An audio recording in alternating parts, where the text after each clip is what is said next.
All right, welcome everybody. Hi Grace, hi Sabrina, hi Faye. How are you? Thanks for joining us on the training today. It's 2 o'clock and I really have a very important class that I really wanted to help you with and understand our duties as an agent and making sure we have the proper disclosures in the transaction. The CAR forms provide us a wealth of disclosures, a lot of information, and no one really teaches when or how to use it. There are things called statutory disclosures, and there's a lot of other disclosures that are optional, but I can tell you that a lot of these optional ones are great to use to prevent and keep you outside of the court. So when you want to really prevent any potential liability, it's important to know which tools are at your disposal. And the tools that we have are our forms, disclosures, what we put in writing and how we share to our clients, advice, guidance, and making sure that they're protected and obviously we and the company are protected. This is the proper way professionally to do business depending on circumstances that are unique in your own transactions. So when I look at a transaction, I look at quite a lot of different things. You know, whether it's a condo or a townhouse, whether it's owner occupied or it's tenant occupied or vacant. And, you know, whether it's located near a certain vicinity or near an airport, railroad or a metro station, there's a lot of things that we should make sure we're disclosing appropriate to a particular neighborhood or area. And that's where the local agent comes to play to share local guidance and awareness. So first, we're going to cover in order the statutory disclosures. Then we're going to cover in the middle of the meeting optional and good, I guess, practice disclosures. And thirdly, I'm going to share with you some really strategic ways of when to pull a certain form and how it's going to save you in a transaction.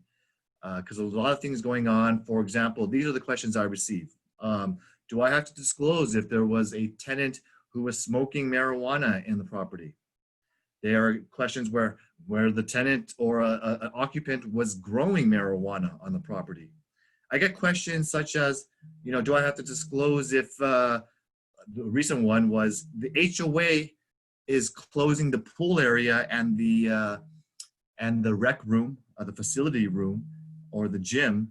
Do I have to disclose that to the transaction? And there's quite a lot of disclosures. And so there's certain limitations and what we should and should not.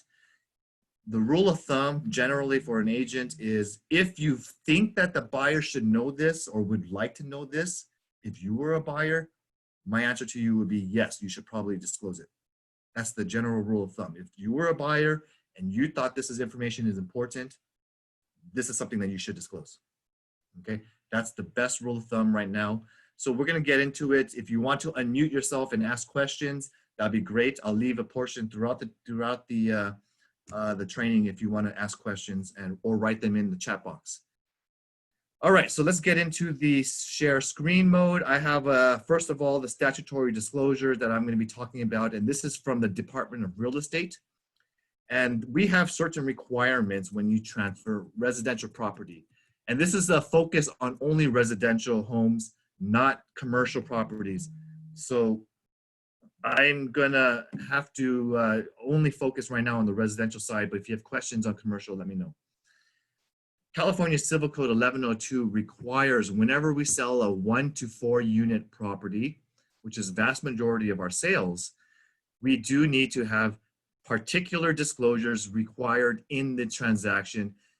The whole purpose of these disclosures is because residential transactions like these, the buyer may or may not be sophisticated. This could be a first-time home buyer. This could be a person who's inexperienced in knowing about home ownership and the rules and what to watch out for. So California laws and courts protect buyers by our residential contract and making sure that we do all that we can to make sure that they have the full information when buying a home. So when I look at all of this, I'm going to kind of say there are certain types of transactions that are exempt from disclosures. And so let's talk about that real quick. When there is an exemption, that means that certain disclosures that I'm going to be talking about, these are not required, and that's because it's a specific type of sale. So a specific type of sale would be when there is a public report that is required for the sale. And if you're experienced, you know that what is a public report? That really is when it's a sale of new homes, a new condos. If you buy a new construction property, a new building like Lennar Homes, or you have TrueMark, or you have KB Homes, they are all subdivisions. They are all new construction, and they don't have much to disclose because it's not ever been occupied. These are all brand new construction, 2020 built, and there's no previous owner. There's probably no knowledge of any defects and this and that. So therefore, they are exempt from these type of disclosure requirements.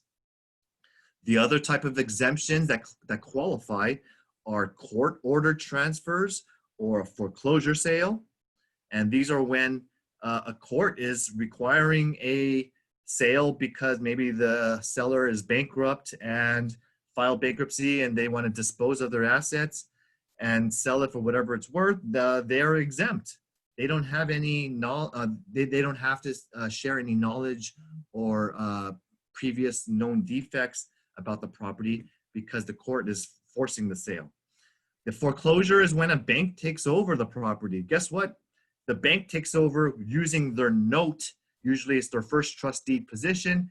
The owner is notice of default and behind on their payments. They have not satisfied any type of loan forgiveness or modification. Therefore, the bank has seized the property, taken control, and they're going to put the property back for sale. And in those situations of foreclosures or REO sales, they are also exempt because they likely have never lived on the property. The bank doesn't live there. They probably have not done any repairs or know anything about the property. And so they do not have, they qualify as an exemption in giving any type of disclosure about the property. The other one is when there's a transfer in regards to a fiduciary whose descendants estate that is qualified through what's called a label of a guardianship or a conservatorship or a trust, as long as the trustee has not ever been the owner of the property or lived on the property. Okay, so when that happens, and for example, let's say someone's father or parents passed away and their children have received as the benefit of the trust as an heir, and that child never lived on the property, they could technically be exempt. Okay, or if they're the guardianship of another person who lived there and they became what's called mentally incapacitated, then this person who's selling the property on behalf of someone else, this person doesn't have any knowledge of what the defects are. So likely they would also be exempt. When you transfer spouse to spouse or in a family, this exemption is also required, exempt. And when there's a judgment or dissolution of marriage, when one married couple maybe decides to get divorced and they say, I will take the property and I'll pay you some money, they don't have to disclose to themselves that there are known defects about the property. So that's obvious. And when you have from one co-owner to another, that's another situation where maybe a husband and a wife, maybe the husband wants to transfer all of it to the wife because the husband knows that he's going to get in a lawsuit very soon in litigation. Okay, well then that type of transfer doesn't require any disclosure. I don't need to share to my wife about any defects about the home. And obviously when there's a state controller or there's unclaimed property or taxes that are paid or owed, that's also exempt. And any transfers to or from a government entity, they're also exempt. So that is a great knowledge for us to know what areas do we have exemptions. So go ahead and know that. Now, if any other transaction, which is what we mostly do, they are required to do with a TDS, Transfer Disclosure Statement. and all the other types of disclosures that I'm going to talk about in the coming class. So the transfer disclosure statement number 1, that's probably one of the most important disclosures, because this is labeling and sharing any known defects or significant problems about the property or about the neighborhood or area. So when we look at the definition, this is published by the Department of Real Estate. These are required that a professional realtor, we hold a license, so we're held to a higher standard. And we should be providing meaningful disclosures about the condition of the property being sold or transferred. And this is involving a lot of different things, but when you see the language on the TDS, it's going to ask for a certain date. That's important, okay? So this is a statement of the condition as of a certain date. Don't forget to put that out, because here's a scenario I'll share with you. I'm the listing agent. I work on the disclosures with my seller in escrow for the buyer. We fill out the transactions and we fill out the TDS, and we say no knowledge, no knowledge, no knowledge is a very clean TDS, let's imagine, all right? And then there's a home inspection by the buyer. And that buyer finds a home inspector, and the home inspector finds defects in the foundation, defects in the structure, defects in the roof or leaks, blah, blah, blah, mold, okay? Then the report is given to us, and therefore we have knowledge that there's potential areas that should be disclosed. This buyer cancels the escrow because they're afraid of all the disclosures and all the problems, and they want to cancel. They are entitled to cancel. Boom. You put the market, as a listing agent, I put the property back on the market active. I find a new buyer next week. They open escrow, and this buyer does their home inspection on their own. However, when I fill out the TDS, the question that I get as a broker is, can I use the old TDS? Do I have to disclose all these new information that now I have knowledge of? My answer to you is yes. As a broker, I have to tell you, you actually now have knowledge of a foundation issue. You now have knowledge of a structure, of a mold, of a leak, whatever it is. You can't pretend that you have no knowledge, because you have a report in your hands that potentially can arise in a litigation setting, and you're going to be forced or required to share that disclosure. So my answer to you is, yes, you have to redo your transfer disclosure statement. The problem is, you don't have to do the disclosure. Their seller has to do it, because the seller has knowledge. So you would advise the seller to redo the TDS, because there is now knowledge, and put in the areas that they need to disclose in there to protect themselves from liability. It's not for your benefit, it's for the seller's benefit. So I would tell the seller, you are advised by me to redo your TDS using this knowledge, share information about the leak, about the mold, about the structure and the foundation, so that way you don't want to get sued in the future. If you do not want to do the TDS all over again, you are going to be acting against broker's advice. Here is the form.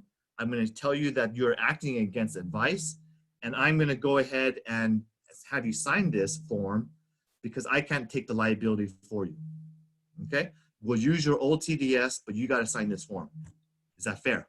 And then the seller will say, yeah, I don't want the seller to know. I don't want the buyer to just get scared away. They already canceled once. I don't want to get a cancellation again. So if they want, it's okay for a party to not follow your guidance, but use the form. And I'm going to show you where it is in the car forms later on. So any questions on that? So the area of the TDS allows you to add additional reports or disclosures. So if you guys see my screen right now, I can see previous inspection reports right here, or I might give it an additional report or disclosure here. So that's an area to relieve the seller and the company from any liability. You could at your discretion, if you believe it's improper, share the previous report. And that kind of relieves yourself from that liability of no knowledge. You could also provide additional past reports or disclosures that, for example, a common one would be, hey, buyer, I have an illegal, unpermitted garage, and it was converted into living area when I purchased the property. It was already this way. Here's a copy of the previous TDS that it was already grandfathered in, or it was already completed by the previous owner. I'm just sharing with you the TDS that I received when I purchased it, that it was already this way. So just giving you full information and knowledge. That's great. Boom. Your seller is relieved from any liability from a complaint or lawsuit regarding illegal garage, converted garage, unpermitted or grandfathered in. You've done your duty. That's all you got to do. It's very easy to take away this liability from any future complaints. So that's what you would do. Another one would be a common one that I receive from you guys is sometimes a seller is not happy with a termite report, and the termite is asking for $6,000 of termite section 1 clearance, and they get a second opinion from another ABC termite company. So you can attach the previous termite report here, and this is the one that you want to use, and attach both, share them. But we are going to be using the one because seller has the choice of the termite company. Usually that's how I like to write my contracts, and I choose the cheaper one. That's okay, as long as you shared it, then you're fine. All right. Now we go into, obviously the first question is, seller is or is not occupying the property, okay? There's no halfway in or halfway out, yes or no. They are occupying, but as of the date they are filling this out. If they already moved out, then they're not occupying the property, all right? And then you just check in the items that the property, some of the features that it has. When in doubt, don't mark what you don't know. For example, like its tenant owns the microwave, okay? Then don't say that this is belongs to the property. Just don't check the microwave because that belongs to the tenant. If you want to be clerically, technically proper, you could just write in there, microwave is owned by tenant, and you can just write it in. That's a nice disclosure, and it's kind of gives some more detail, and that's fine. There's nothing wrong with it. Sometimes you might have them both. You might have central air conditioning and you have a wall window air conditioning. Go ahead and write it in, check the box. And it's very specific. So if you have the number of remote controls, that's the number that you are going to be giving to the buyer. So if you don't know how many remote controls the seller has, then just, ask the seller before the seller's filling this out in the first place. So let them know that the number of remotes they write on here is the number that they're going to give. And I honestly don't know about the electrical or the fireplace age or when the roof, but if the seller has evidence of when they repaired or replaced the roof, then you can attach a report and show them that it was re-roofed in 2015. Here's a copy of my roofer and the contract invoice. Great. Boom. You satisfied that. You don't have to share knowledge, but when I do my transactions, I get as much as detail as I can because I don't like the liability. I haven't been in court. I've never gotten a complaint. And so I'm going to continue doing my best practices, and I advise you to do the same. So if there's any of the above not working or not operating, that's fine. There's a lot of times the dishwasher's not working and it's still there. And I say, yes, the dishwasher's not working. I never repaired it. So that's right. Just write dishwasher not operational. That's all you have to say. And if there's anything else, put them all in. And if there's not enough space, attach additional sheets. Sometimes if there's a lot of stuff that's not working, I'll ask the seller to write a statement, and they write a statement about A, B, C, D, 8, all the items that they have. And they write a statement about, we re-roofed, add a second layer to the roof in 2017. We patched this area of a leak that was occurred in the bathroom upstairs, and we resolved it with our insurance company. Here's the insurance settlement quote. I also had a tenant who had a pet, and that pet, we did the cleaning of the pet remediation for certain like cat hair or professional cleaning. Okay, whatever it is, whatever your circumstances is, you have ability to write a letter and fill in the blanks. Okay. Hi, Kelvin. Yep. Yeah, this is Jean. So what about the landlord? They don't know the roof year, so we just Then just write unknown. unknown. Okay. Okay, so I'm assuming this owner maybe owned it for 10 years and they never, for example, if I owned it in 10 years, I would know whether I fixed some roofs or not. So if they have done any repairs or re-roof in the 10 years, they should just say the date because they have knowledge. But if they purchased the property and in the TDS of the prior purchase, it's blank, then you have no knowledge. And I would say, here's my prior TDS. I've never done any repairs. It's been great condition. I've never had any issues. Here's the TDS from the prior purchase 10 years ago, and they didn't tell me the age. So I honestly don't know the age of the roof. I'm sorry. Boom. You relieved yourself from any roof issues. Okay? And if they did any work in the past 10 years, but they lost the invoice or they lost the paperwork, that's okay. Then give an estimate. I did some roof patching somewhere between 2012 to 2014, but I don't remember exactly the time. I can't find any invoice, but we did patch the area above the master bedroom or the area above the bathroom. That's okay too. You've given a disclosure. Yeah, thank you. That's fine. You don't have to give evidence, but I give evidence when available because I don't want any problem. Good question, Jean. Thank you. If you have any other questions, just go ahead and disrupt me because I want this to be more collaborative. So if you have any significant defects of the following, write yes. And then I told you there was a foundation issue or there was maybe a plumbing issue. Okay. Now the question is, if you already resolved it, then it's okay to write yes. I already had a plumbing leak in under the bathroom. I had a repairman reseal the gasket, reconnect the tubes or repair galvanized and change it to copper plumbing back in 2018. Here's a copy of the invoice. Boom, you're fine. Okay, so that's where you can this is, remember, none of the agents are filling this out. This is called a seller's transfer disclosure statement.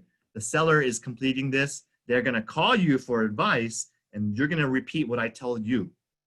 Anytime the seller says, I've even heard it from my own clients, I don't want to, I'm afraid the buyer is going to cancel. I'm afraid the buyer is going to get scared or ask me for repairs. I'm afraid of whatever reason of sharing too much information. I'm going to say, this is my guidance to you. My duty as your broker agent is to protect you from any liability in the future. Whatever you fill out on this TDS is your word, okay? And this is an important document in case of any future liability. You fill this out whatever you like. But if you don't go with my guidance that I told you to disclose the plumbing leak or the roof leak, and you don't want to do it, that's up to you. But I'm just going to have you sign my acting against broker advice form. Okay? Because I don't want to be going to court in the future if they uncover or open up the walls or they find out there's mold there or you used a Mickey Mouse handyman instead of a contractor. I don't want to be responsible for that. I don't want to respond to court. So I just want this form signed. Is that fair? You fill it out, I'll pass it along, but I need you to sign this acting against broker advice. Okay? And then I get them to sign that form and they go ahead and disclose whatever they want to disclose. But I never fill this form out for them. If I have an opportunity, for example, I had a senior citizen who cannot write.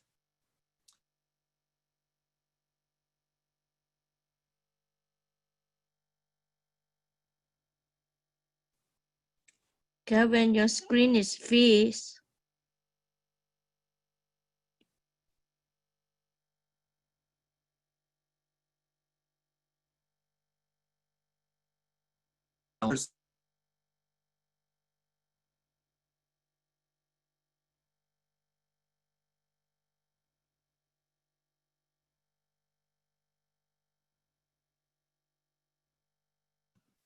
Can you guys hear me right now?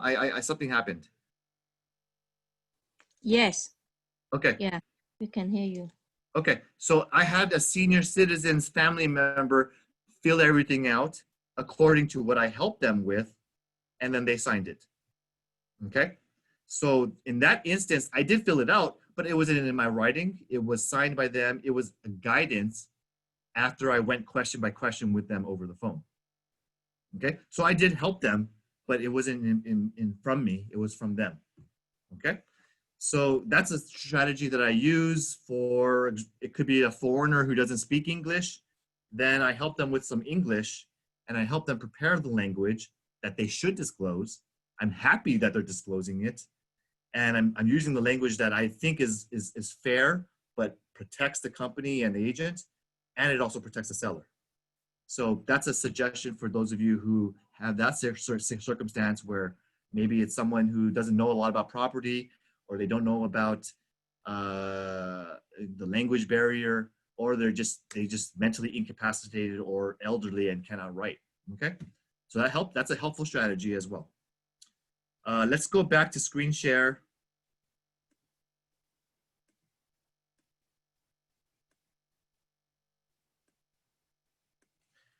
And obviously, I have to disclose anything about like any hazardous materials or chemicals on the property. This is when you might have like a meth lab or marijuana type of grower that maybe poured contents into the soil and is contaminated, stuff like that.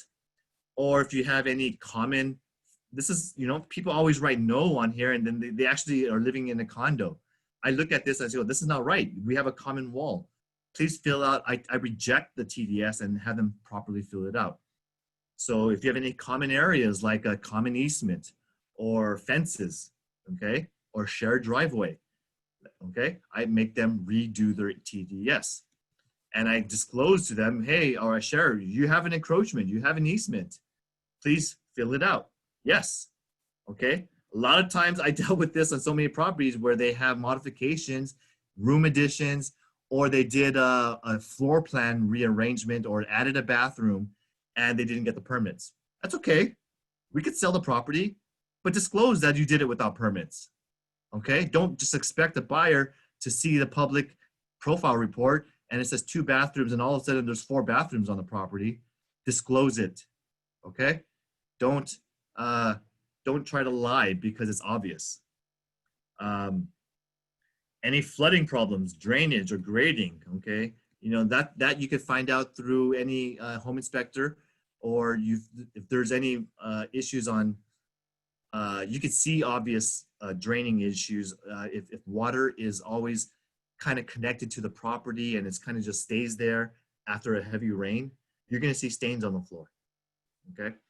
Any major damage from earthquake or structural, okay? Maybe you might have some settlement cracks, or you might have windows that have cracks on the sides, okay? But this is major, and those are just cosmetic. So just know the differences. A zoning violation. Sometimes you might have a setback issue, like, for example, maybe there's a non-conforming garage that's built right on or within like 1 foot from the wall of the property line, but they're grandfathered in. That's okay. I write yes, and then is a non-conforming but grandfathered garage in the rear. Okay, 1 feet away from the wall. That's okay. Neighborhood noise, nuisances. Okay. If I live in a condominium and the person above me always plays music very loud, or they always have a pet that keeps barking, or they have stomping their feet and then it's really loud, that's an area where they can disclose this. Okay, CC&Rs, obviously condominiums and a lot of townhouses, they all have that. So should I say yes? And they have an HOA, say yes. Any common areas, such as like I talked to you about a pool or walkways or a common driveway, say yes, if it's so. And any abatement or citations, okay? If you have a property that has weed abatement and it's overgrown weeds and there's citations against the property against you, yeah, disclose it if you have knowledge, okay? Or lawsuits. So if you have any yes to the questions, then this is where you write yes. Property belongs to the Temple City Boulevard Condominium Association. There is CC&Rs and HOAs. See attached for a copy, or see, you know, and I just give them the information. Please contact HOA manager John Smith at 626-333 blah blah blah blah for more information about the HOA. Boom, I'm done. Very easy. Then the seller signs it, and then the agent has their opportunity, and I use the word opportunity because this is where you get to save the seller in the event that they fail to disclose, but you know something, then you go ahead and note the following items on an AVID. Okay? So if the seller didn't share anything about the illegal or unpermitted bathroom, I'm gonna go share it in my AVID, even though I don't have to. I wanna make sure I'm bulletproof. So I have the opportunity to disclose things when the seller does not, okay? So you note your following items. If there's nothing wrong with the property, you can just say, agent notes no items. But I can tell you every property, even on brand new construction, there must be something to disclose, even if it's brand new. So I usually always have some sort of disclosure that I need to provide. I love it when there's a tenant there or there's furnished, because I get to write the following statement. At the time of inspection of AVID, the property was fully furnished. It was hard to inspect all areas. Here is my disclosure, AVID, as of this date, that was, you know, fully furnished.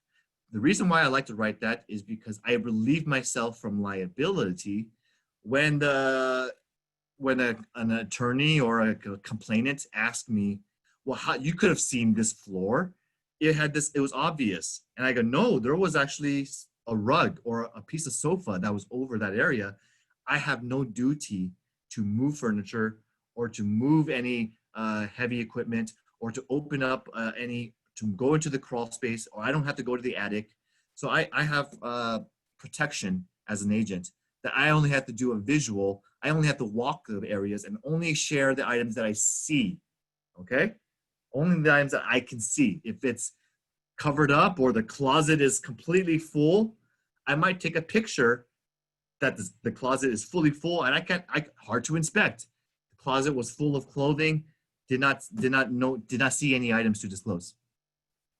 Boom, I'm relieved, okay? You sign it, you disclose, and blah, blah, blah, blah, blah. You date it, and it's there, okay? So any questions on the TDS before I move on to the next question, next topic? The Department of Real Estate in California also requires a natural hazard disclosure. And technically speaking, for example, let's say I purchased a property 1 year ago. I don't have to buy a new NHD report. It's only 69 to 99 bucks. If I'm a cheap person and I'm frugal, I don't have to buy a new natural hazard disclosure. I can use the one that I already have from a year ago, and I can make a disclosure using the natural hazard disclosure statement. It just asks you if the property is or is not in a flooding zone, if it's in a special flood hazard area. This impacts insurance quotes, okay? Whether if it's in a flood zone or not. And I have to disclose as a owner if it's in a high fire severity zone or a designated wildland area like Northern Monrovia, Azusa, Glendora. They're all in a wild area where there's bears that are walking around and there's mountain lions. You know, that might be an area, so I should disclose it. That's a high fire risk area too. and whether it's an earthquake fault zone like Northridge or certain areas that have a seismic hazard zone and you're right near a fault zone. Okay, that way the buyer may know or advise whether or not they want to buy earthquake insurance. Okay, because we're there in California, we have, I don't know, 200 earthquakes every single day. Did you guys know that? So most of them are just a 0.5 or less than a 2.0. So we don't feel them, but there's earthquakes going on all the time. So all I'm telling you is if I want to use a prior report that's recent, I might be able to get away because I can tell you the zoning of these mapping areas don't really change too much. And I don't have to pay that fee if I want to use my prior NHD and I attach it and I share it. And here's the information about it. It's reasonable. You don't have to do it. But if you want to pay for it, that's great too. It's only $69 to $99. And when you use a third-party provider like Property ID, Snapit, NHD, who they're going to give us a training on Thursday, Snap NHD, or any of these other NHD companies, when the seller pays for that third-party report, the third party assumes all liability regarding natural hazard disclosures. So for a good 70 to 90 bucks, I think it's worthwhile to take away any responsibility of natural hazard and push it off to the new buyer, to the NHD company. I can tell you they never get sued. NHD companies, their language, they don't have any lawsuits because they use these maps and it's all historical and they know what's in a high fire area or not. And due to the recent fires of 2019, we had a bunch of brush fires in Malibu. Whole communities got destroyed. Even areas in Central California got destroyed. And I think it was a city called, anyway, these are gonna affect and impact insurance estimates for all the future claims. And I'm just gonna say that when you use these third-party reports, it's very beneficial because not only does it add that, it adds, you can purchase the tax report and the environmental impact report. All of that information combined satisfies the California requirements that we have to disclose to a buyer. So it's good. They give you local disclosures as well. And this is what it looks like in an NHD disclosure statement. This is the property, you write the address, and you just write yes, no, or do not know, okay? And you fill this part out, okay?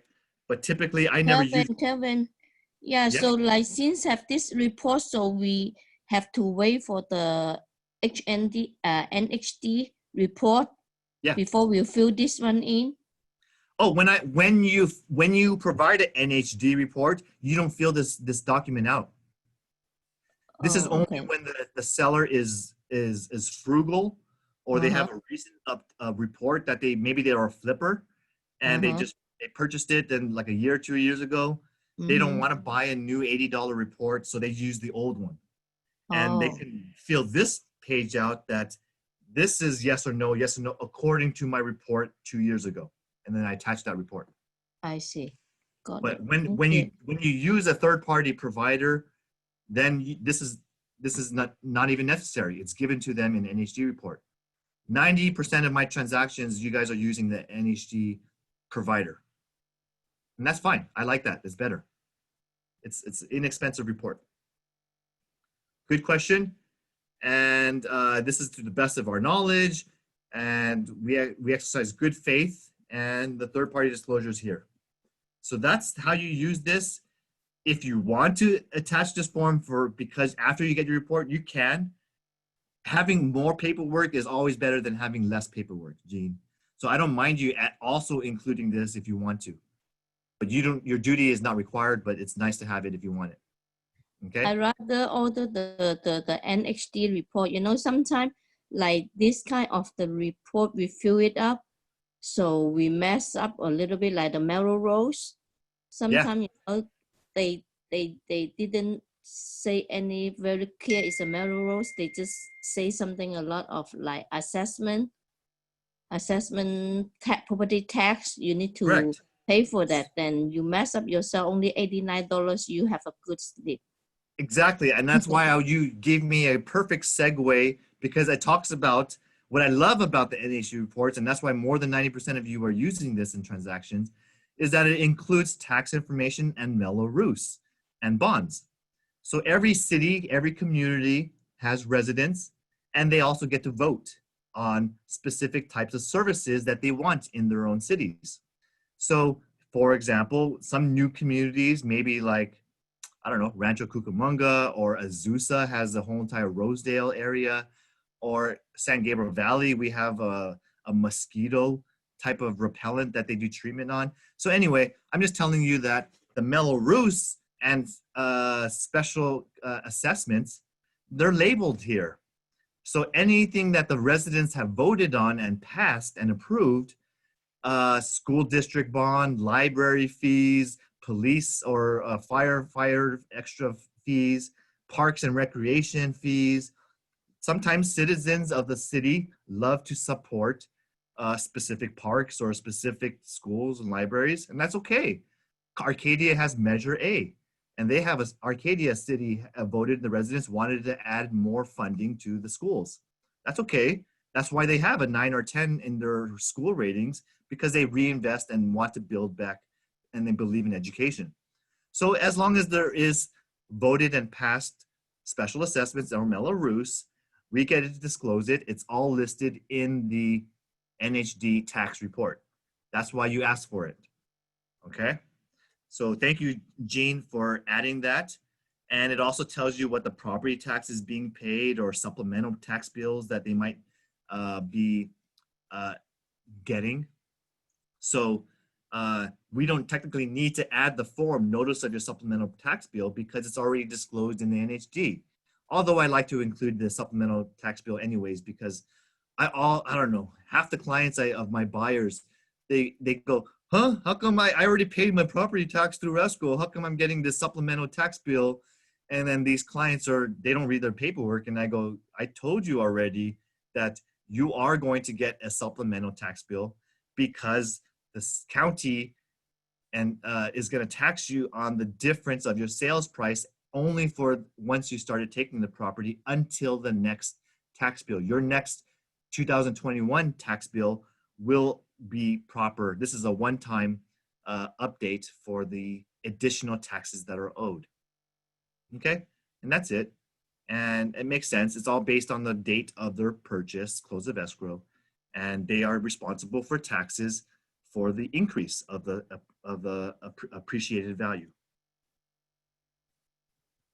There's maybe some ordinances or military training, like a minefield in San Diego. If you buy it near Escondido, then you're gonna, Escondido, or if you're near there's a military base for the Marines in San Diego, then there's gonna be a mine zone. So if you're walking on the beach and you're crossing that location, you have the potential to be exploded. So there's these type of disclosures in there. And obviously, if you have drugs or any type of illegal activity, then you got to disclose this stuff, okay? So getting into the next disclosures, okay? Whenever I go and do a property that is built by a certain age, and that's 1984. Okay, it really depends on the age of the property, okay? So if the property is built on before 1964, there is a earthquake disclosure report that I asked you to get. And this is a delivery of what's called the Environmental Impacts Combined Earthquake Booklet Report.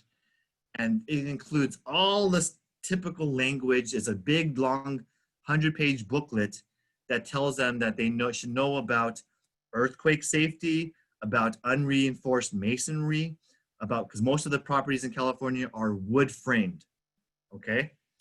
And so it tells them whether about triple walls and unreinforced type of masonry, walls and, you know, water heater not being strapped or not. So all of these disclosures are all covered in this combined earthquake booklet. That's why when I look at the age, I ask you to get that booklet disclosure receipt and send them the booklet for them to review, okay? It also includes stuff about smoke detectors, statement of compliance. So we add that form in. And new construction doesn't really require this because it already usually has a compliance, and they're probably pre-wired in nowadays according to code. Excuse me, Kelvin. Yeah. Kelvin, where is the booklet? Right now, I don't see so much booklet for sale where we can get the booklet for the. They're free. Where, Okay, so title? I'll show you my screen, and I'm going to show you a couple of things that we're going to get. Okay. Okay, sure. Let's go ahead and pause right here. Do you guys see me on a website? Website. I'm going to be logging into car.org. So you can see me, Gene. Yes. My CAR website popping up soon. Yes. Okay. Let me go ahead and log in, and I'll show you exactly where to go. Okay, good. I'm going to give you two ways. Number one, you just type in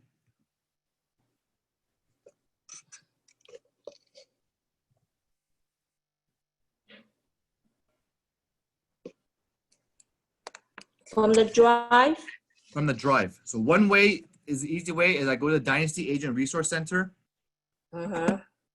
Checklist and additional forms.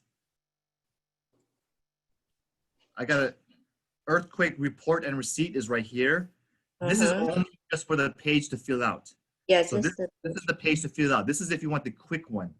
Yeah. And then if you want the combined one, I have it under combined somewhere. Booklet. Yeah. Okay. This is the combined one.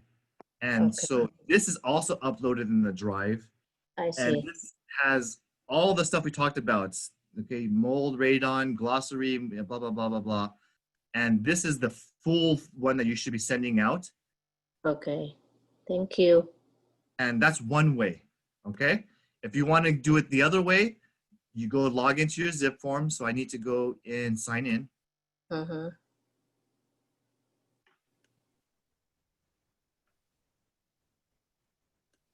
going to pull up my zip forms. Give me a second. Thank you.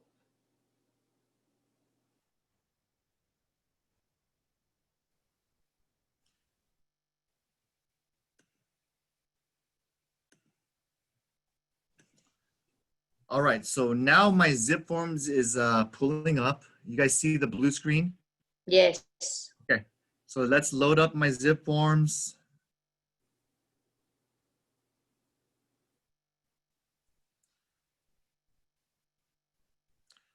So I'm just going to open up this test one.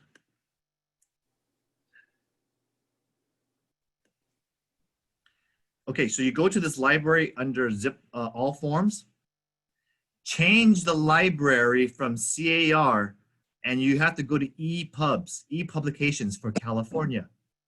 Got it? Okay, got you. Yes. Click right there, and then there are 6 booklets.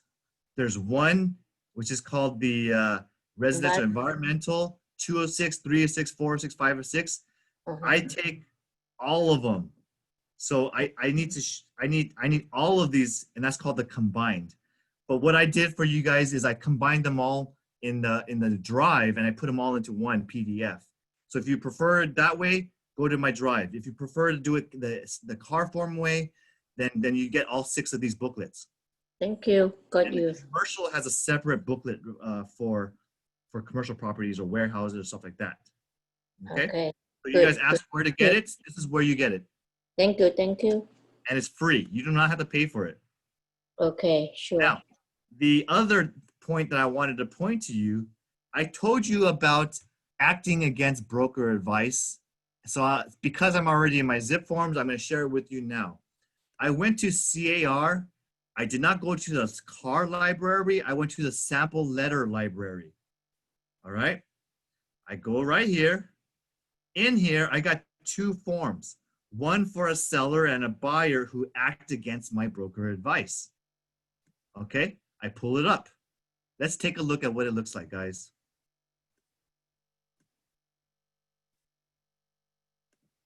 So when I have that situation that the seller does not want to disclose unpermitted area, or they don't want to disclose any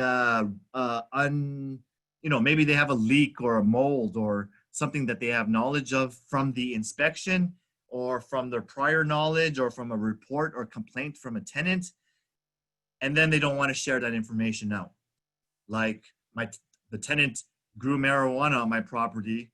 I don't want to share it to the buyer. The buyer's going to get scared. Okay. Then you go here, give them this letter, have them sign, and I say, dear John and Sally Smith, seller, you failed to make failure to disclose. Okay. And I would write that I advise you to disclose about potential mold and marijuana growth that was due to your tenant's property that you evicted, and I advise you to disclose this to the buyer, and you are electing not to share this information, so therefore you're acting against broker advice. That's it. Have them sign it or whatever it is that they want to disclose, and I'm preventing myself from that liability. But you are not preventing yourself from the agent's liability. It's just regarding the liability from the buyer who sues the seller and cross-complains you.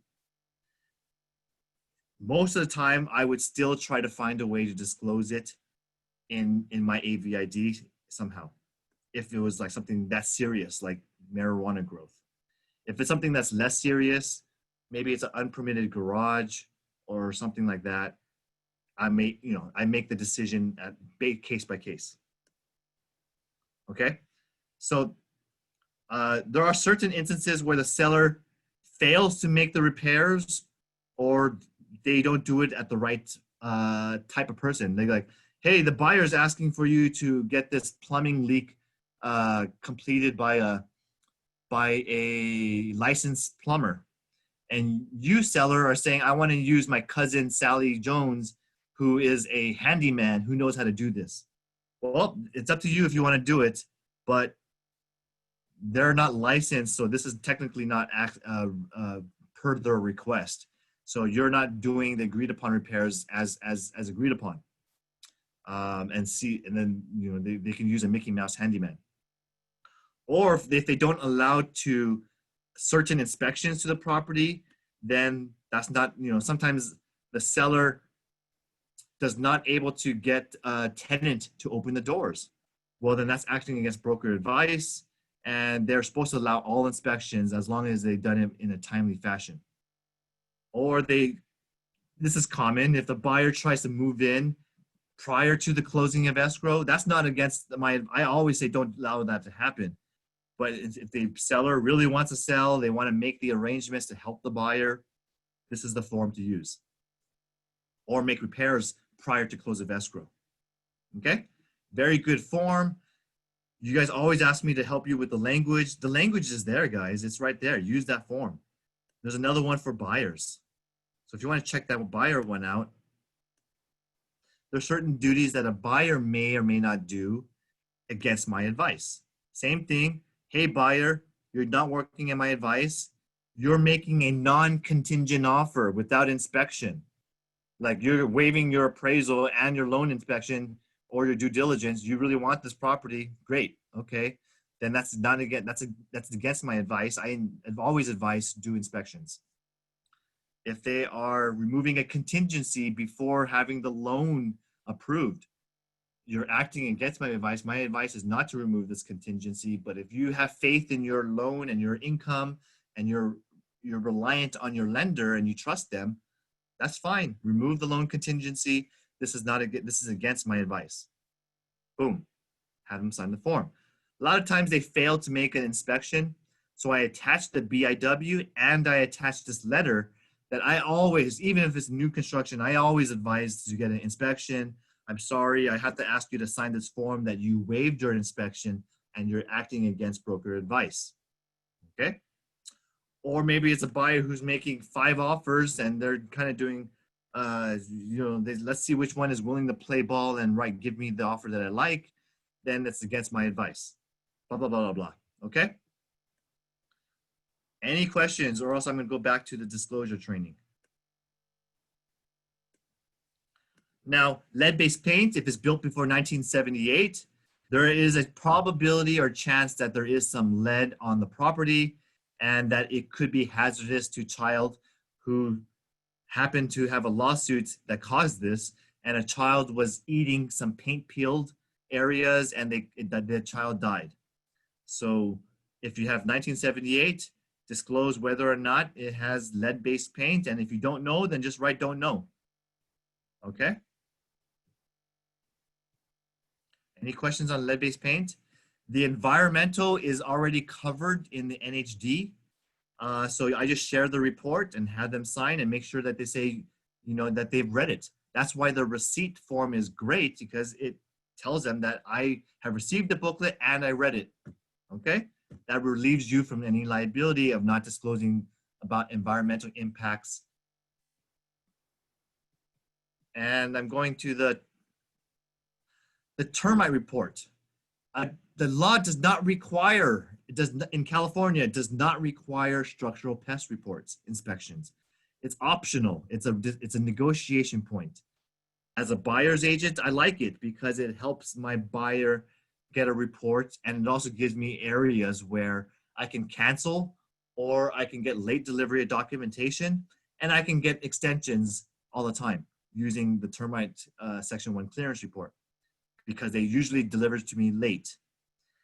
As a seller, I try to not have this item as a negotiation point, or I tell them to, I'll agree to the report, but I cannot get my seller to promise to pay for Section 1 clearance because we don't know what the cost is. So we could discuss it later on and negotiate during the RR, request for repair phase. Or alternatively, I will counter them and say the seller will take care of Section 1 clearance up to a maximum of $1,000. Anything excess shall be the buyer responsibility. Boom, I protected my seller. So there's different strategies there to help you in your counters as a seller agent. A lot of times these energy conversations, such as solar panels, this stuff, if you have a property with the solar panel, you need to get the information early, see how much, if there's any loan or lease that is owed, and find out how much the monthly payments are, so you can talk with the seller. The other disclosure that is required in all California transactions is the Ferpda. And the Ferpda requires that if the buyer is a foreigner, the buyer has a duty to withhold up to 10% of the gross sales proceeds if they're a foreigner, because the IRS wants to make sure that they're getting their property tax payment, and the foreigner gets to then submit their taxes and get their recover their withheld taxes after they file their tax return. That's normal.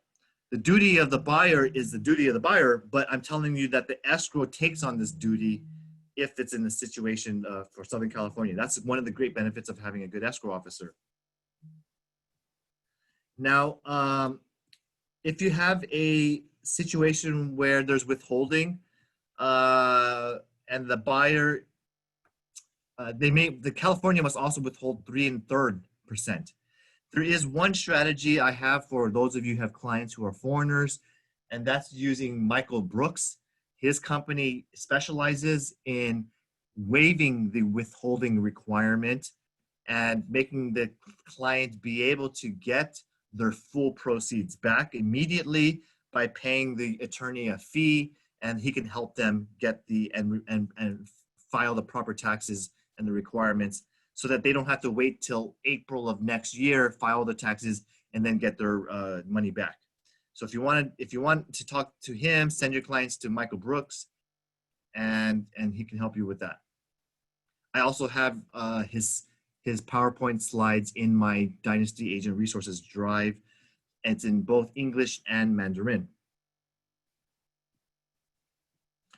You also have other requirements that if the property is in a CID, which is like a common condominium or apartment project or a planned development, you got to give them all the HOA rules, the operating articles of incorporation, and sometimes they ask for the financial documents of the association, the minutes and the reserves, the budget, blah, blah, blah, blah, blah. So these are all required for every time you have a subdivision or a common interest development. And therefore it allows the buyer to know if it's a healthy HOA or an unhealthy HOA, whether there's any liens or lawsuits or litigation going on, whether they are approved for FHA or whether they have a lot of delinquent homeowners who are not paying their HOA fees. That's good to have and important. It's required for every sale. Title insurance is required for every sale too. Technically not, but when you have a transfer of title of property, 99% of the time you want to have title insurance. And the reason why is because they provide an insurance of clear and free title. And if you happen to have a cash transaction or you could technically have a buyer who does not want title insurance, their property could be having several liens or several issues going on, litigation going on, and the buyer might take the risk of buying it without title insurance. That's up to the buyer, but that's acting against broker advice. Now, the agent duties when they do a residential real property 1 to 4 units, then you are required to do a visual inspection. Agents always tell me, oh, do I have to do AVID? Yes, it is a requirement. Do I have to visit the property? It's all the way in Palm Desert or it's 2 hours away. Well, that's where you decided to take the transaction. You wrote the offer, you're the agent. Yes, you should do a AVID. And the whole purpose of this is to relieve yourself and relieve the company from any potential liability regarding the property condition.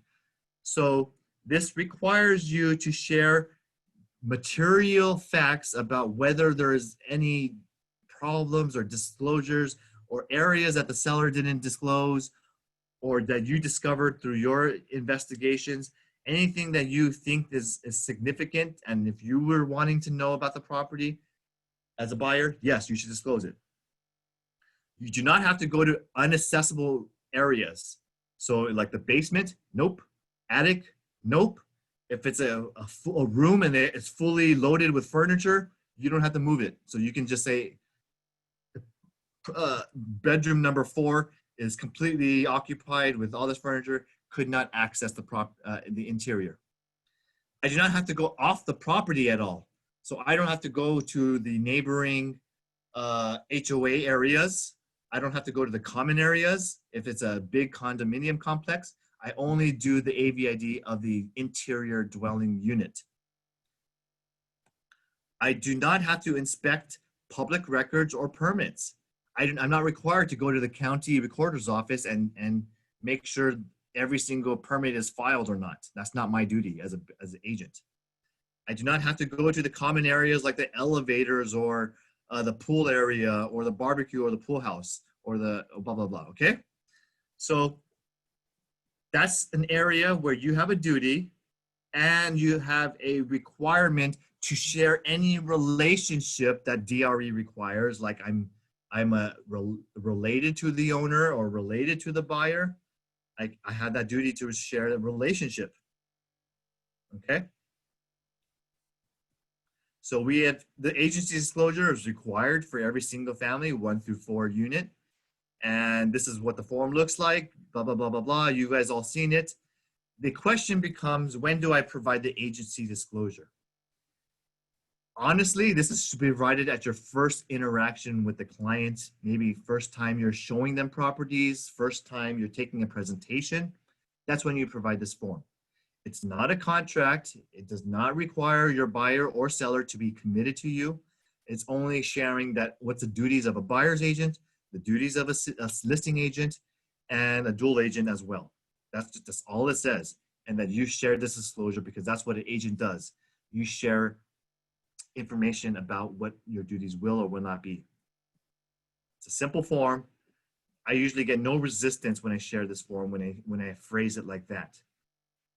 All commissions are negotiable. So whenever you set like a listing appointment, everything is negotiable, and you follow your broker's guidelines and policies.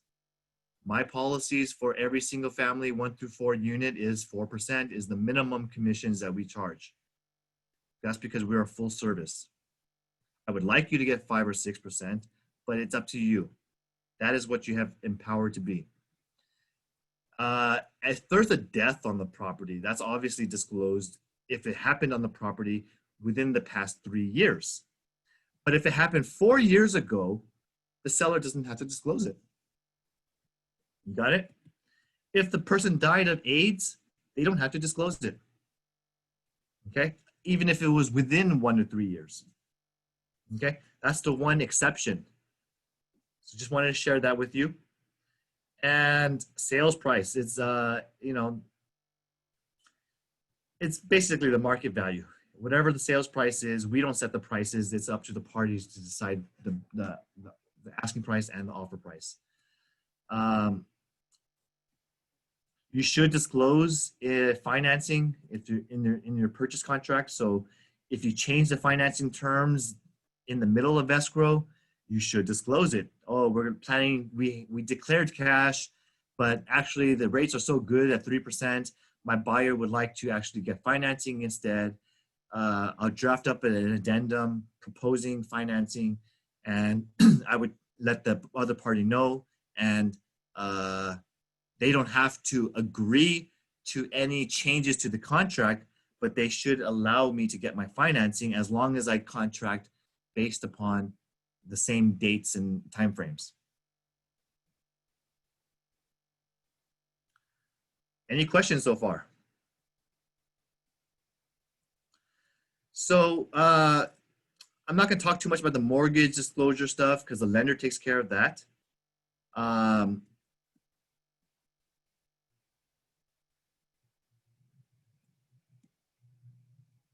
There's so many disclosures that are required by Department of Real Estate, but these loan ones and these financing ones, the lender handles most of these disclosures in their paperwork.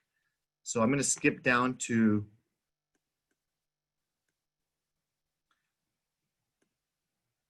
basically right now what they have something called the Truth in Lending Act. This is governed by the federal government after the crisis in 2006, 7, and 8. They added the TRID guidelines that they have to have a truth in lending disclosure, share with them the annual percentage rate, the terms, the years, any adjustments or interest only stuff.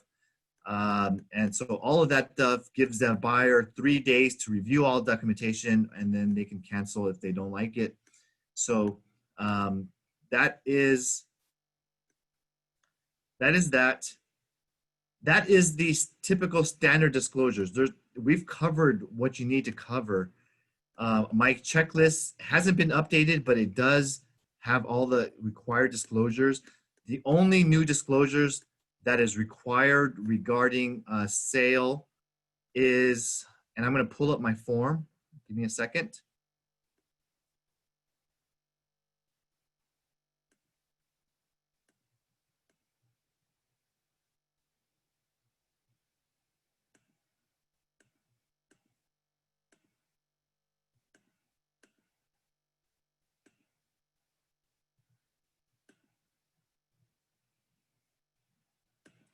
All right, guys. Let me pull up my Dynasty Agent resources.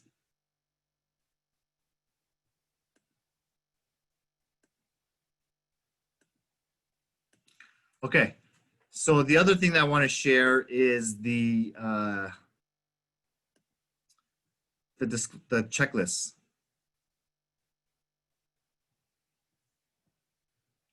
And in a standard sale, this is really all you need to disclose. I try to give you the form name or number right here, the date it was last revised, and any special instructions of the document. Now, disclosure periods really just starts right here, right around the TDS. And you provide the TDS from the seller, you give them the seller's seller property questionnaire. If the seller was exempt, like a foreclosure, REO, or guardianship, conservatorship, then they use the ESD. The AVID is what you attach. There's one for a listing agent. They have a duty, and the buyer's agent also has a duty as well, a separate AVID for you to complete. You give the statewide buyer and seller advisory for every transaction. This is a really good form. Lead-based paint is before 1978. Earthquake booklet is before 1978 or before. And really the NHD is covered by the third-party provider. That's all your disclosures. You covered it. You have your water heater smoke detector, which is covered when you use your TDS. And the newest one is the water conserving carbon monoxide disclosure, because all properties are required to have carbon monoxide devices and water conserving plumbing fixtures. This does not say that it has it on the property. It's just giving the disclosure that the property should be equipped with it, because that's the code compliance requirement. The other disclosures are all optional, okay? But there's so many more. So I'm going to share with you, and then we're going to end the training, the zip forms. On this screen, we have a bunch of forms. I'm going to go ahead and pull back my car forms, and there's a lot of disclosures that I can use, okay? So when I go to the disclosures, there's two different things that I want to show you, okay? One is buyer material issues. Very strong form. So what this form does is, when I'm situated with a property that there's a buyer has specific areas of the property that I think that they should get inspected, then I'm going to write it like this. I'm going to say buyer John Smith, and he's buying a property on Emperor in Arcadia, County of LA. And these are material issues because our home inspection report says that there was potential mold in the bathroom. There is a roof leak above master closet. There is a plumbing leak in the, I don't know, let's just say kitchen sink, and structural structural foundation cracking in garage slab. I don't know. It could be a bunch of different stuff, but these are common. Then I want to declare, hey buyer, I recommend you get a mold inspection, or you want to get what's called a mold and air quality, because you told me that your child has asthma, and I recommend you get a mold and air quality inspection samples. You told me there was a roof leak above the master closet. I don't know if it was patched or fully repaired. The seller said they fixed it, but I can't rely on their statements because they didn't provide any evidence. So I advise you to get a roofer to take a look. There was a kitchen sink plumbing leak that the seller stated they fixed. However, I still see some moisture, or I still see some staining on the cabinets. I recommend you get a plumber. I also see a foundation cracking in the slab. Nothing has been done to this, but they're letting you know that there's a big settlement crack. I recommend you get a structural or a foundation inspector to come out. The reason why I want to share this is because 9 times out of 10, the buyer is too cheap to get these inspectors out there. And if they act against my advice, I want them to have this signed form saying that I advised them to get these disclosures or get these recommendations, and they chose not to. Okay? Very strong form, and it prevents you from liability when the buyer complains after close of escrow that the roof leaked again and the kitchen plumbing did this and that, and the mold, now my child is going to the hospital because they have the asthma got more severe. Or the garage, now the cracking is so huge that someone tripped and fell because they you know, whatever they were doing. There was a big crack and they got hurt. Well, you relieved yourself from all the liability by adding this form along with form BIE. And I want to pull that form up. When I do this together at the same time. And when I do the BIE, I recommend, and this is where the buyer gets to make a recommendation of what inspections they elect to do. So they can, obviously they do a home inspection, they get a termite report, yeah. But there is an opportunity for them to say yes or no to everything that I just recommended, like plumbing, or maybe there's a square footage discrepancy. Maybe there's a foundation slab issue that I just talked about, or easement, roof, pool and spa inspector, or maybe I wanted to get them sewer. This property is 1940s buyer. I recommend you scope the sewer to see if there's any tree root damage. And if they choose not to, that's fine. Okay, please sign that you're not going to get this sewer inspection. So I use this form. When you do this and the buyer has a problem after close of escrow, an attorney will see this document then they will say, well, buyer, you don't have a case. You don't have a strong argument because you did not do the inspection and you were advised to do it. You were advised and did against the broker's advice.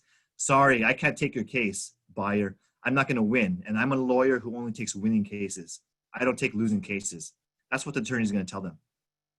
So that's what I really wanted to share with you. I hope I answered a lot of your questions, and I wanted to see if you have any questions for me now. This is the time of the training where we do the Q&A, so before we end. I'm going to go to my chats.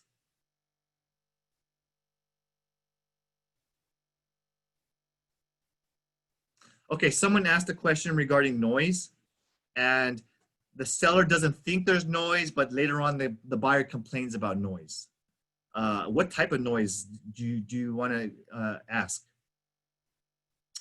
If it's like steps or dogs or pets, neighbor noise from a pet. Okay, that's up to the seller. Okay, should a seller be responsible? Because it depends if there's a nuisance involved. If the seller has reported a violation against the neighbor, I would say yes, disclose it. If there's only one pet and maybe the noise is minor, but yaps whenever I step near the fence, but when I'm not near the property line, I'm okay, then maybe you don't have to disclose that. But if there's like, for example, my previous home, the neighbor had 8 dogs. They were loud. They're always yapping. I would say I would have to disclose it because I can hear it every day.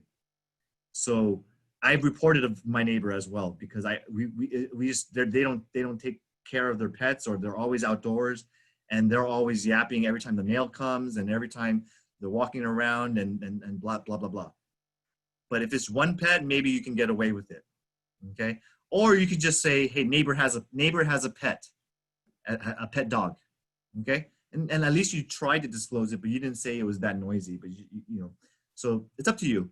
But if it's just one pet, I'd say that's, and there's no violations, no reports, then it's up to the seller. Okay?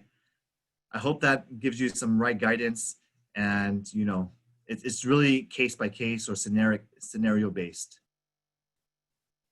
Okay? Any other questions? All right, we spent 1 hour and 20 minutes together. It's been a long training, but I really just wanted to make sure that you're getting great training and thoughts, and I'm here to help you guys. If you think of anything specific or unique or that you want on next week's training, this training is for you. It's not for me. So if you want me to cover a certain topic, text me or email me what you want on the topics, and I'll include it in the next upcoming trainings, because I appreciate the 10 of you guys that are here. You guys are here to learn. You guys care about your business. You care about being a professional. Thank you for being here, and see you guys next week. And tomorrow we have our sales meeting, 10 a.m. So hope to see you guys then. Thank you. Okay, thanks everyone. Thank you. Thank you. Bye bye. Bye.